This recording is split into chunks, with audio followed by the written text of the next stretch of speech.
व्यासपुर की पुरानी लाइब्रेरी के बारे में ये अफवाह थी कि वहाँ रखी एक किताब ने कई लोगों की जिंदगी बर्बाद कर दी।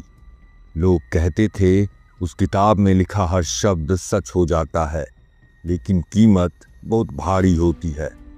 लाइब्रेरी को बंद हुए कई साल हो चुके थे। झाड़ियों और जालों से घिरा ये खंडहर अब बच्चों के डरावने खेलों का केंद्र था। लेकिन एक रात कुछ ऐसा हुआ जिसने पूरी गांव को झकझोर कर रख दिया।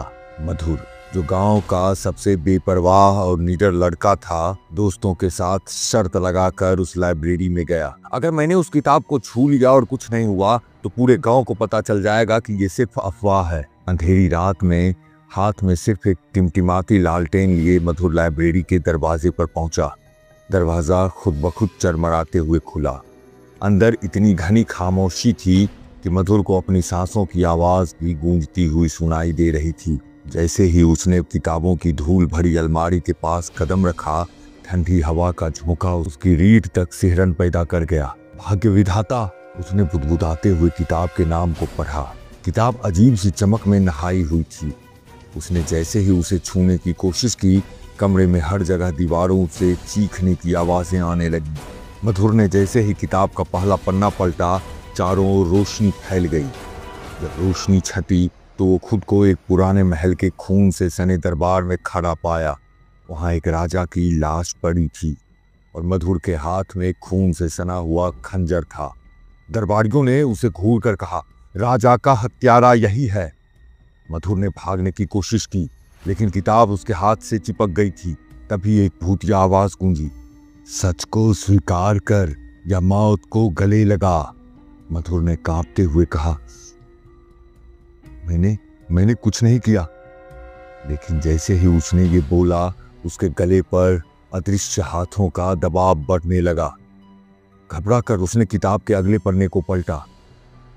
अब वो एक सुनसान जंगल में था। वहां एक लड़की की रोने की आवाज गूंज रही थी।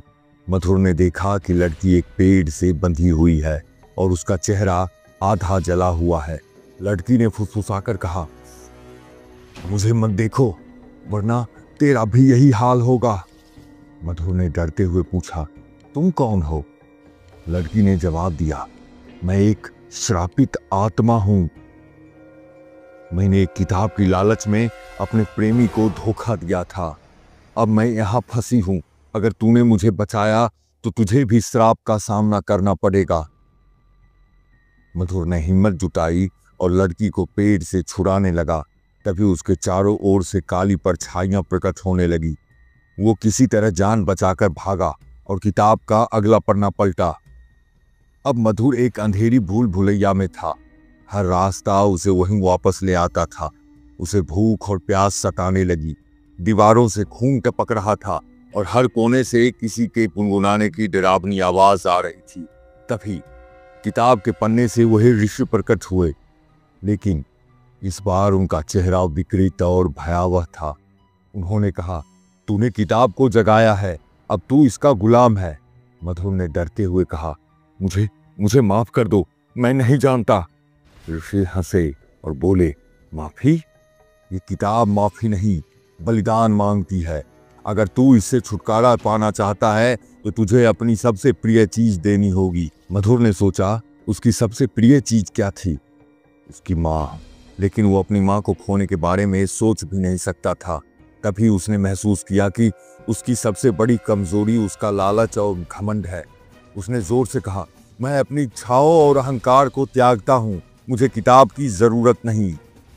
किताब अचानक जलने लगी। मधुर ने देखा कि चारों ओर से अंधकार गायब हो रहा है। ऋषि मुस्कुराए और बोले, तूने सच्चा बलिदान दिया है, अब तू आजाद है। मधुर ने गांव लौटकर उस श्रापित लाइब्रेरी को तुड़वाया और वहां एक मंदिर बनवाया। लेकिन लोग आज भी कहते हैं, अगर रात में गांव में तेज चीखें सुनाई दें तो समझो किताब अब भी अपनी नई बलि के लिए किसी को बुला रही है। अगर आपको ये कहानी पसंद आई हो तो वीडियो को लाइक करें और पुराण चर्चा चैनल को सब्सक्राइब करें। आपका बहुत बहुत धन्यवाद।